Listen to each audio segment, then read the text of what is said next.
শুভ সকালে শুভেচ্ছা জানিয়ে আমার আরেকটি ব্লগে সবাইকে স্বাগত জানাচ্ছি। আজ আমরা একলব্য একাডেমি টিম চলে এসেছি প্রথম পিকনিক 2024 সালের প্রথম পিকনিক 1 ডিসেম্বর আমরা প্রথম পিকনিকে যাচ্ছি।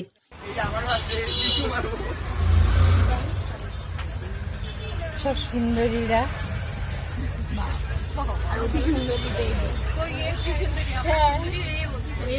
রে বাবা ও পিকনিকে কোথায় ঘুরতে গেলে সবাই সুন্দরী থাকে।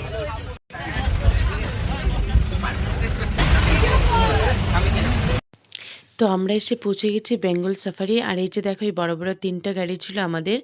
আমরা 100 অনেক 25-30 জনের মতো ছিলাম। তো সবাই এখন নেমে পড়েছি। আর চলো দেখাবো তোমাদের বেঙ্গল সাফারি।